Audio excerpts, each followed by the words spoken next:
재테크 항목에서 가장 등한시되기 쉬운 항목이 무엇일까요? 바로 노후 준비입니다.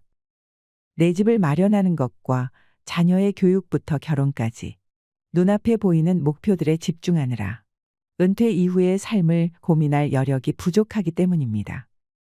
그러나 이러한 부담감에 노후에 대한 고민을 회피한다든가 막연히 자녀에게 책임을 기대하는 등의 생각에 빠져 있다가는 은퇴 후 후회에 빠질 가능성이 높다고 하는데요. 오늘은 우리가 노후 준비를 망치는 5가지 착각에 대해 말씀드리겠습니다. 역사상 가장 지혜로운 사람이 남긴 인생 조언도 함께 들으시면 좋겠습니다. 첫째는 한없이 돈을 벌 수 있을 줄 압니다. 노후 설계는 노후 생활에 대한 환상을 버리는 것에서부터 출발합니다. 은퇴하는 순간 지금과 같은 풍족한 생활비를 유지할 수는 없습니다. 하지만 언젠가는 하기 싫어도 할 수밖에 없는 은퇴 시기가 오는데요. 노후를 위한 충분한 준비가 없다면 상상 속의 취미도 여행 생활도 누리기 어렵습니다. 앞으로 수입이 더 좋아질 것이라는 막연한 기대, 혹은 지금과 같은 수입이 계속될 것이라는 장밋빛 기대만 갖고 있다면 노후 대비에 실패할 가능성이 높아집니다. 은퇴 후에는 소득이 없어져 그동안 쌓아왔던 자산을 소진해야 하고 소비를 줄이는 것은 한계가 있기 때문에 노후 자산은 빠르게 감소하는데요.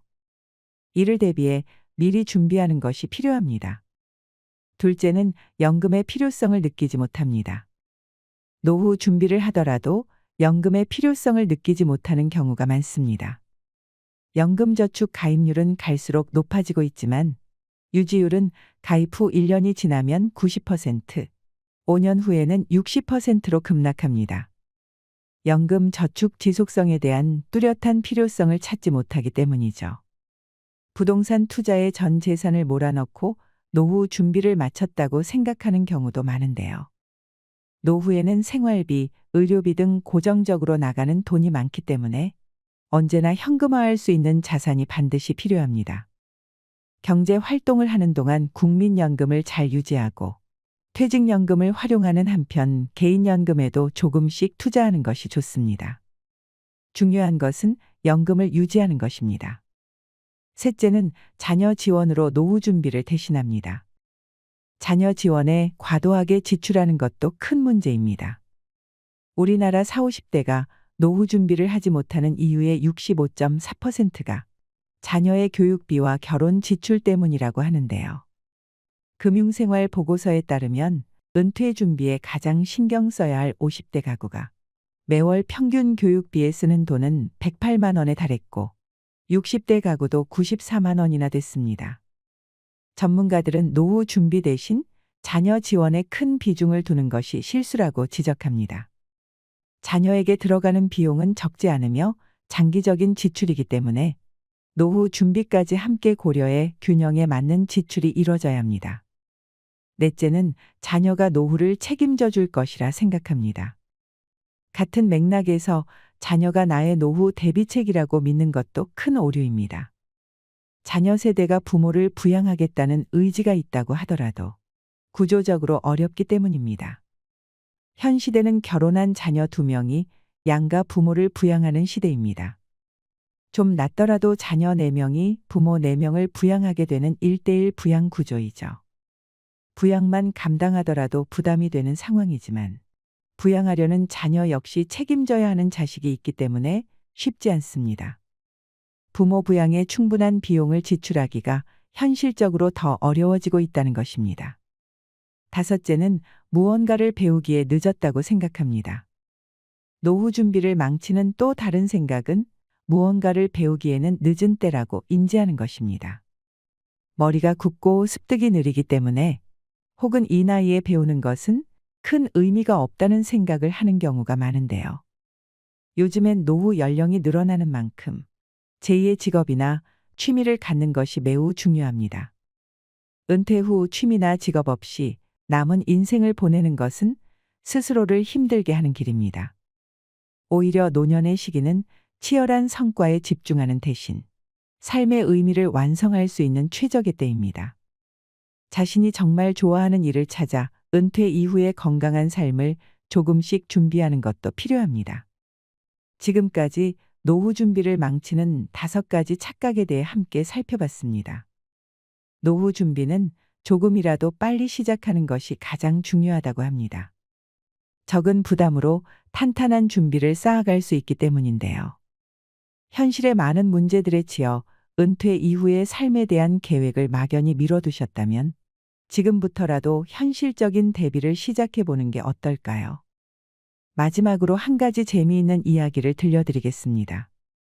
돈과 권세와 여자를 다 가졌던 솔로몬은 최후의 인생을 다음과 같이 고백하고 있습니다. 헛되고 헛되며 헛되고 헛되니 모든 것이 헛되도다. 솔로몬은 권력과 돈, 여자 1000명을 가진 왕이었습니다. 그는 역사상 가장 많은 아내를 가진 남자였습니다. 이스라엘을 40년간 다스리며 절대 권력을 누렸고 금이 너무 많아 은을 귀히 여기지 않을 만큼 부유했습니다. 한 아기를 두고 다툰 두 어머니에 대한 재판은 유명합니다. 재판에서 그의 지혜를 볼 수 있습니다. 그는 역사상 가장 지혜로운 인물 중 하나로 꼽히지만 그렇다고 책 속에 파묻혀 공부만 한 것이 아니라 화려하고 방탕하게 놀았던 것으로도 유명합니다. 인생 말년에 약간의 반란이 있긴 했지만 왕권을 위협받을 정도는 아니었습니다. 그냥 왕으로 잘 죽은 솔로몬이 왜 나이 들어서 인생은 헛되다라는 결론을 내렸을까요? 역사상 가장 지혜로운 사람이 남긴 조언은 결국 인생 허무주의인 것일까요? 아닙니다. 솔로몬이 인생에서 좋다는 것을 다 누려본 뒤 전도서에 남긴 메시지는 크게 3가지로 요약할 수 있습니다. 첫째는 언젠가는 죽는다는 것을 기억하라는 것입니다.